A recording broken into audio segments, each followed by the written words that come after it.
इस्लामाबाद में वज़ीर ख़ारजा के इजलास के बाद सऊदी और तुर्की के वज़ीर ख़ारजा वापस रवाना हो गए हैं। अहम मुलाकात थी और पाकिस्तान की सिफारती काविशें रंग ला रही हैं। पाकिस्तान की जानिब से भरपूर कोशिश की जा रही है कि खत्ते में अमन आए। अमरीका और इसराइल और ईरान के दरमियान जो कॉन्फ्लिक्ट है उसे जल्द हल कर लिया जाए। इस्लामाबाद में वज़ीर ख़ारजा के इजलास के बाद सऊदी और तुर्की के वज़ीर ख़ारजा वापस रवाना हो गए हैं।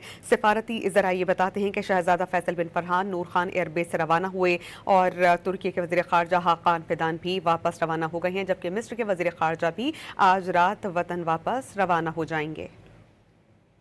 इस्लामाबाद में वज़ीर ख़ारजा के इजलास के बाद सऊदी और तुर्की के वज़ीर ख़ारजा वापस रवाना हो गए हैं। अहम मुलाकात थी और पाकिस्तान की सिफारती काविशें रंग ला रही हैं। पाकिस्तान की जानिब से भरपूर कोशिश की जा रही है कि खत्ते में अमन आए। अमरीका और इसराइल और ईरान के दरमियान जो कॉन्फ्लिक्ट है उसे जल्द हल कर लिया जाए। इस्लामाबाद में वज़ीर ख़ारजा के इजलास के बाद सऊदी और तुर्की के वज़ीर ख़ारजा वापस रवाना हो गए हैं। सिफारती ज़राए बताते हैं कि शहज़ादा फैसल बिन फरहान नूर खान एयरबेस से रवाना हुए और तुर्की के वज़ीर ख़ारजा हाकान फिदान भी वापस रवाना हो गए हैं, जबकि मिस्र के वज़ीर ख़ारजा भी आज रात वतन वापस रवाना हो जाएंगे।